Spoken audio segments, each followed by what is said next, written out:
Chief Paul VandeGraaf, first of all, thank you for this time. I know these are busy times. Just wanted to discuss the CCTVs more in depth if possible. Can you explain where the idea came from and how it came to fruition? Yeah, absolutely. So back in August, when we did the community survey for body-worn cameras, I had a lot of people in the community stop me and ask me about the existence of, or should you think we should have CCTV cameras in the town? And I'm a strong proponent of CCTV cameras, and they're very popular across municipalities. So I added those questions to the survey, and I was really interested to see the pretty much overwhelming support that people saw in their use in apprehending people and helping with getting cases resolved in court more quick and creating that safety, that feeling of being safe. And being a person who has lived downtown, and my wife still works downtown, we're always safe to say that downtown is generally a safe place to be, but at night you can have that odd feeling. So this is just a layer. So we always kind of entered into this discussion around CCTVs, cameras. And then miraculously, out of the blue, the grant application becomes available from the Ministry of the Solicitor General. And immediately we put the team from the Police Accelerator that were part of kind of putting their minds to it. And we realized quickly that there is some great technology out there that is more than just cameras. So what I really want everyone to understand is that's that partnership through Venture 13 and the Police Accelerator. We put some really smart people to it. And this is more than cameras on poles. This is really a mesh network. So what I mean by that is we are going to hang some cameras on poles, but we're also going to encourage the community to enter through a very secure link their own CCTV camera into our video management system. So this is really the crux of this mesh network, and this community safety network is what we're calling it. So what it will do for us is it will, yes, we'll have the hardware costs of new cameras that are very mobile, which is really the key thing in choosing this. They're going to be all IP cameras, so in other words, they're all going to be connected through the internet, through the fiber network that the town currently has, and a secure channel in that fiber network into a secure video management system. So any business downtown, any resident, if they're interested and they have a forward-facing or a public-facing CCTV camera, they can give us their IP link, and we'll take their camera into our mesh network. Why that's important, and I'm going to start with happy news first. If we have a missing child, say runs away from parents downtown and we're trying to find it, we could have our video analyst go in real time.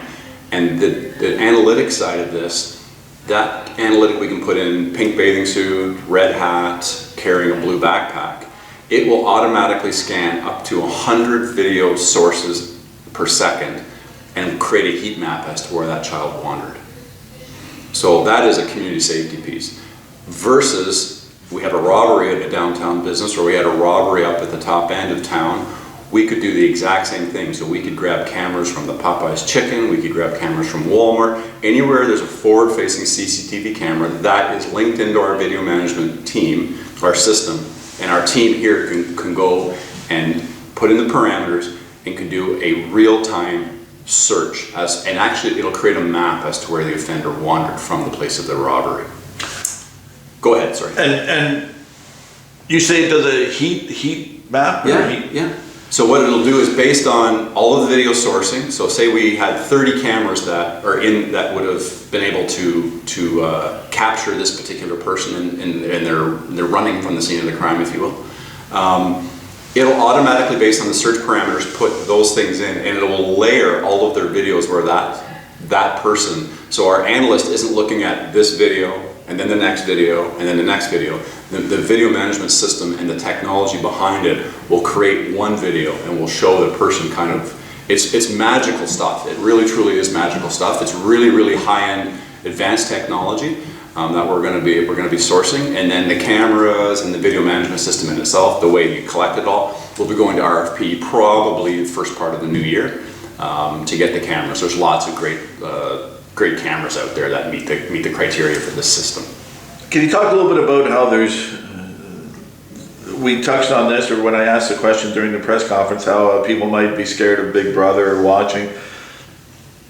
As I would guess that you guys aren't looking, there will be covert stuff that you will be doing, yep. But on a general day-to-day thing, you don't care. So yeah, so let's be really clear. Yes, a lot of people are going to say this is Big Brother watching, and you're right. and I'm not going to walk away from that comment. How do I argue with somebody? If you have lots of cameras tracking people's movement, well, I guess you can define that as Big Brother. So I'm not going to argue with you or any member of the community. If that's what we're doing, we're just call it CCTV camera, closed circuit television and surveillance cameras. We're not monitoring this every day or every minute. So we're going to be in a passive monitoring system. In other words, the system is just running, it's just doing its thing, and if I have no reason or my staff have no reason to look at the cameras, we're not. Any of my staff are in there playing around without good justifiable cause to do it. They're breaching both their rules under the Police Services Act as well as the Privacy Commission.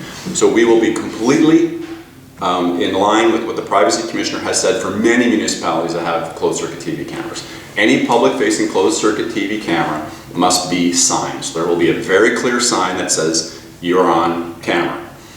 We will be passive monitoring, which means anytime for any reason my team or any investigator has to access it, they have to create the log, they have to open up the log, the purpose, investigation, who's doing it, and what period of time you searched.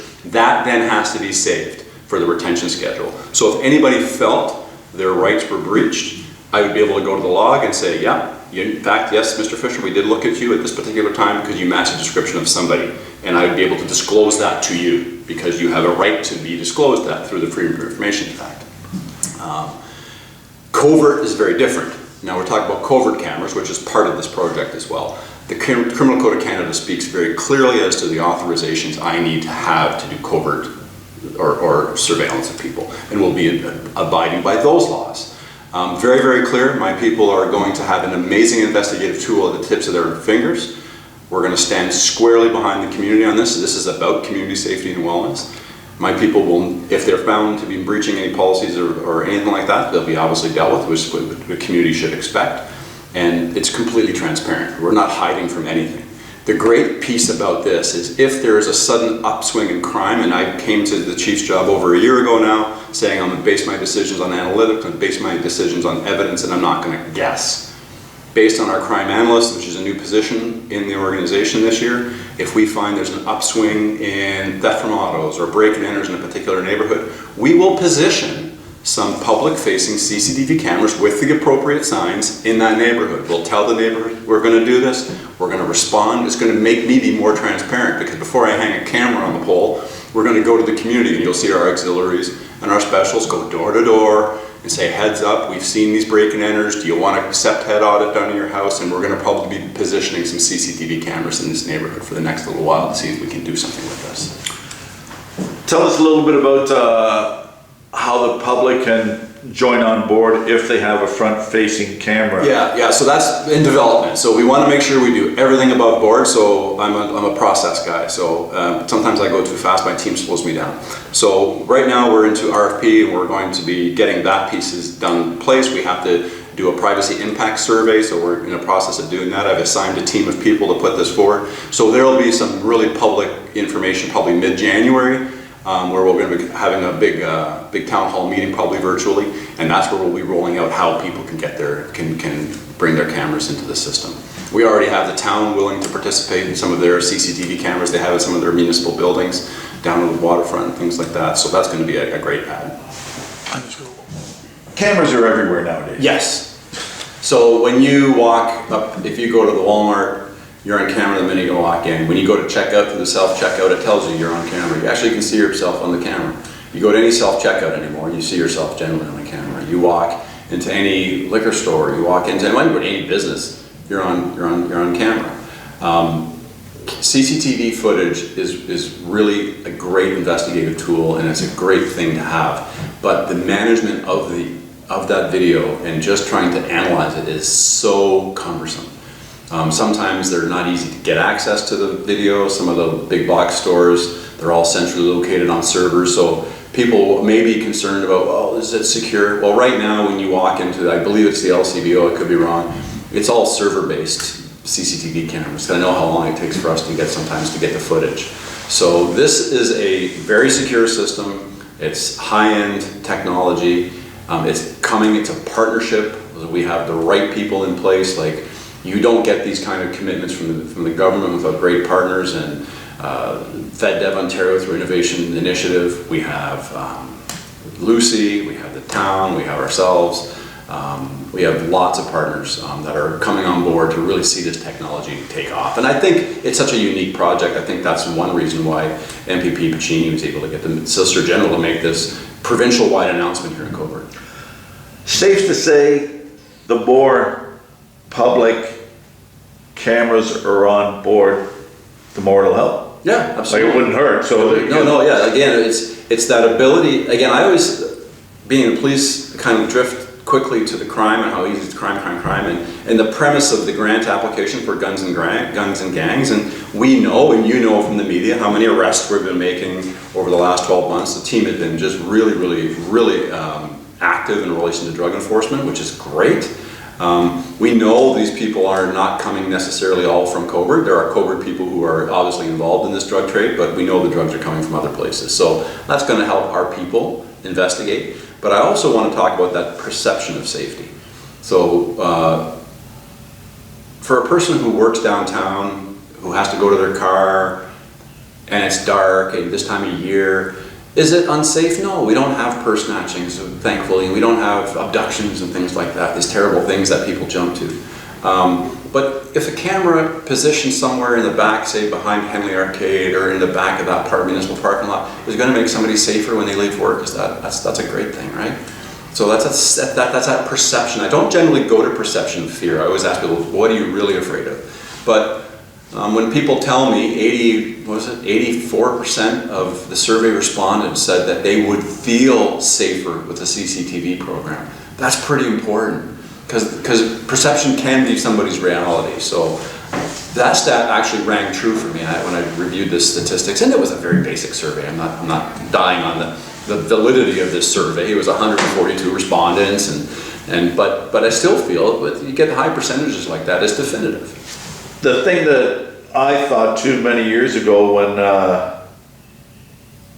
Cobourg had a canine is that it also maybe intimidates the bad guys as well. Yeah. Once they see this stuff, it's like, they'll pass by knowing that, hey. Yeah, I don't want to cause any grief for my brothers in Port Hope or my brothers in Brighton, but I'm happy if they continue east or west beyond us, because I have obviously a stake here, right? But again, I don't want to lose sight of, if I can find a wandering person through this camera system, if I can find a missing child a little bit quicker, like let's be very, very clear, not last August long weekend because of COVID, but the one previous, we know how busy of a weekend Sandcastle Festival and the long weekend of August. That one Saturday we had 19 reports of missing children. Thankfully, every one of them were returned to their moms or dads, usually within quick order. But what if one of those 19 took a couple of hours to find? And I have the capability now to probably nail that down in a lot less time. Is that just in itself not paid for itself? And that's where I stand. If my senior parent who's suffering with Alzheimer's, and I really want my mom or dad to live with me, but he's a wanderer or she's a wanderer, and we were able to use this to help locate dad who's wandered from the house. That's a really good thing. And this is where I balance the need for my security and my protection of my privacy. I don't want people, I put my cell phone out there because as chief I feel I want to be approachable, but I don't want everyone to know all my stuff, and I get that. I live in that world that I appreciate my own privacy. But at the same time, there comes a balance, and I think when you look at the balance of crime and the balance of the ability to find a senior who maybe wandered away or a child who's lost, and I balance the fact that you're going to walk down a street, that some camera is probably already taking your picture. If you've walked by Victoria Hall or you've walked by the Circle store, you've probably been into the Walmart. I think the community just needs to be reassured, and we're going to continue to reassure, and we're going to do demonstrations so people can see it. But we're not looking at this stuff. We don't have time. we honestly, we don't. I'm not paying someone to sit there and stare at a screen because it's a waste of energy and time. When I need to access it, we'll access it. We're going to have a strict retention policy. We're working with the town. The town's trying to create a policy. We haven't nailed down whether we're going to have one umbrella policy for everybody or whether we're going to have a couple of them. Policy will be public. I'll put it on. I don't normally put my procedures on the website, but I'll be posting this one on the website so anybody can see it. I'm going to encourage people to come and take a look at it. We're going to do an open house around it. We're going to show everybody that, yes, when you walk down whatever drive in Coburg, you may or may not be under a public CCTV camera, and your image may or may not be caught on that camera, but trust me, if nothing's going wrong, we're never going to need it, and it's going to be deleted after a magical period. The only time we keep it is if we keep it for an investigative purpose, and I explain the law. So it is a breach of privacy, yeah, absolutely, when you walk, but it's currently already happening. Like, don't kid yourself. If you walk into the liquor store down here on Albert Street, smile, you're on cam. I keep saying the liquor store, and yes, I do go to the liquor store, but Walmart, Home Hardware, all of these businesses have cameras. You walk into any one of them, you're on camera, and I don't know what rules they use. I don't know what safekeeping, I can tell you how strict our safekeeping, because the last thing I want is the privacy commissioner to be upset with me.